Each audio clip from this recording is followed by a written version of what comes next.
मक्का की उस अंधेरी रात डाकू जर्रार अपने साथियों के साथ उस गांव की तरफ तेजी से बढ़ रहा था जहां के लोग अभी सो ही रहे थे।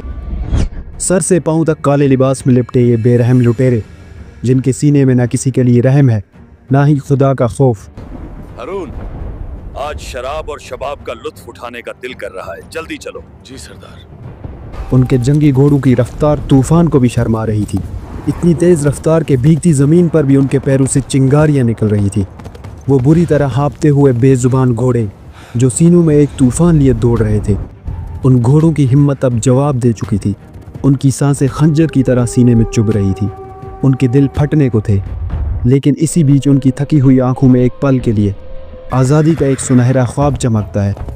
वो हरे भरे मैदान, वो सुकून और इस जुल्म से भाग जाने की एक मासूम सी ख्वाहिश। लेकिन उनकी ख्वाहिश पूरी होने से पहले ही एक जालिम दहाड़ उस खामोशी को चीर देती है।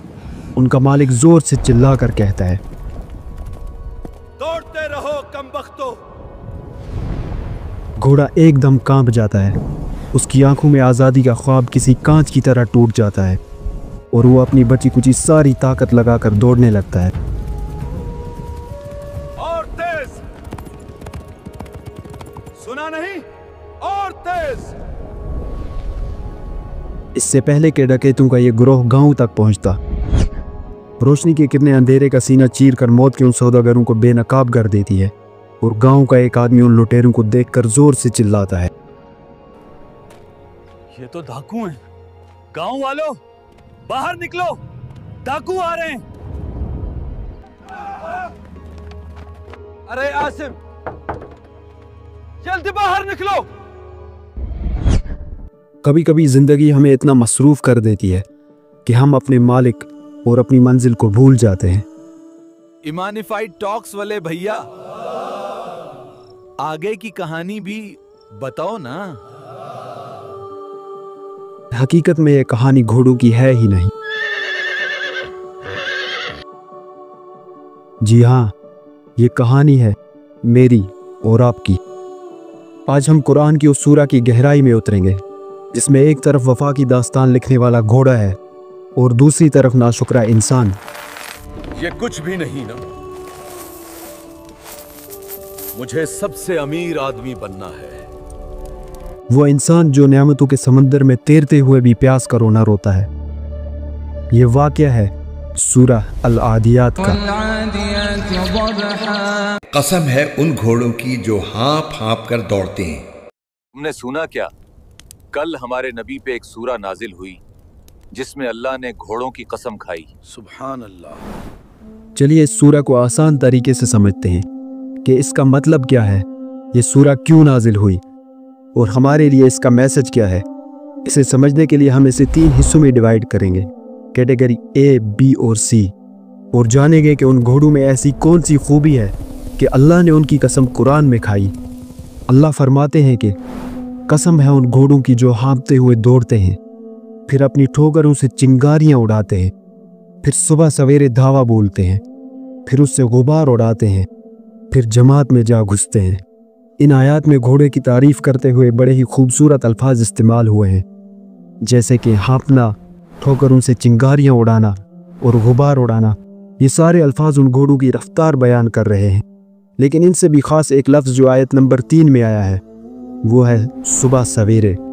अल्लाह इस आयत को ऐसे भी मुकम्मल कर सकते थे कि फिर दावा बोलते हैं, लेकिन अल्लाह ने यहाँ सुबह सवेरे का जिक्र किया। सुबह सवेरे का वक्त वो वक्त है कि जब सब लोग आराम से सो रहे होते हैं, लेकिन कुछ लोग अपने आराम, अपने कंफर्ट जोन से निकलकर अपनी मंजिल की तरफ चल पड़ते हैं। इससे हम अंदाज़ा लगा सकते हैं कि कैसे वो घोड़े अपने मालिक के एक इशारे पर निकल पड़ते हैं। इन 5 आयत में अल्लाह ने कसम खाकर उन घोड़ों की खूबियाँ भी बयान की है, लेकिन अल्लाह उन घोड़ों की कसम खाकर क्या फरमा रहे हैं, इसका जवाब हमें कैटेगरी बी में मिलता है। अल्लाह फरमाते हैं कि यकीनन इंसान अपने रब का नाशुक्रा है। इस आयत में कनूद लफ्ज़ आया है जिसका मतलब है वो नाशुक्रा इंसान जो सिर्फ मुसीबतें गिनता है और नेमतें भूल जाता है। अगली आयत में अल्लाह फरमाते हैं और वो खुद इस पर गवाह है, यानी इंसान इस बात पर खुद गवाह है कि वो अपने रब का नाशुक्रा है और वो माल की मोहब्बत में सख्त है। यानी इंसान का नाशुक्रा होने की सबसे बड़ी वजह उसकी माल से मोहब्बत है। इंसान अपने माल की मोहब्बत में इतना अंधा हो जाता है कि वो अपने मालिक को ही भूल जाता है। और आखिरी 3 आयत में अल्लाह इंसान को एक दर्दनाक अंजाम याद दिला रहे हैं। अल्लाह फरमाते हैं कि क्या उसे मालूम नहीं जब उठाए जाएंगे वो जो कब्रों में है। यहाँ अल्लाह ये भी फरमा सकते थे कि क्या इंसान को मालूम नहीं, लेकिन अल्लाह ने यहाँ इंसान के लिए उससे लफ्ज़ इस्तेमाल किया, और ये नाराज़गी ज़ाहिर करने का एक तरीका है। जैसे बचपन में अगर हमसे कोई गलती हो जाती थी तो हमारे माँ बाप हमें डांटते थे, लेकिन जब हम बड़े हुए तो डायरेक्ट हमें डांटने के बजाय हमारे अब्बू बड़े भाई की तरफ देखते हुए या अम्मी जान की तरफ देखते हुए कहते हैं कि इसे कहो बात भी ना करें मुझसे, यानी थर्ड पर्सन में बात करना। ऐसा करने से एक तो हमारे वालिद की नाराज़गी ज़ाहिर होती है और हमें भी इनडायरेक्टली समझाने की कोशिश की जाती है कि अब तुम छोटे नहीं रहे, अब तुम बड़े हो गए हो, इसलिए तुम्हें अपनी अक्ल का इस्तेमाल करना चाहिए। ठीक इसी तरह अल्लाह भी उस नाशुक्र इंसान से नाराज़गी का इजहार करके उसे याद दिला रहे हैं कि तुम्हें लौट कर मेरी ही तरफ आना है। आगे अल्लाह फरमाते हैं, और जो कुछ दिलों में है उसे ज़ाहिर कर दिया जाएगा, उनका रब उस रोज़ उनके हाल से खूब बाखबर होगा। आखिरी 3 आयत में अल्लाह ने वो मंजर याद दिला दिया जिसे इंसान भुला बैठा है। तसव्वुर कीजिए उस दिन का जब सदियों की खामोशी टूटेगी, जब कब्रों के सन्नाटे को चीरती हुई चीखें निकलेंगी और मुर्दे अपनी कब्रों से उठ खड़े होंगे। ज़मीन अपने अंदर दफन हर राज को बाहर निकाल देगी, सिर्फ कब्रों के राज नहीं बल्कि उस दिन दिलों की बंद तिजोरियां भी खोल दी जाएंगी। हर दिखावे की इबादत, हर मतलब का रिश्ता और हर छुपी हुई नीयत एक खुली किताब की तरह सामने होगी। ये सूरह हमारे लिए एक आईना है, एक तरफ हाँफता हुआ घोड़ा जो अपने मालिक के एक इशारे पे अपनी जान दांव पर लगा देता है, और दूसरी तरफ नाशुक्रा इंसान जो नेमतों के समंदर में तैरते हुए भी प्यास का रोना रोता है। तो फैसला मेरा और आपका है कि हमें अपने मालिक, अपने खालिक को राज़ी करना है जिसने हमें बेशुमार नेमतें दी, या कनूद बनकर अपने रब को नाराज़ करना है। अगली बार जब भी आप आईने में अपने आप को देखें तो एक लम्हे के लिए रुक कर ज़रूर सोचें कि इस चेहरे के पीछे जो दिल धड़क रहा है वो अपने मालिक का वफादार है या नाशुक्रा।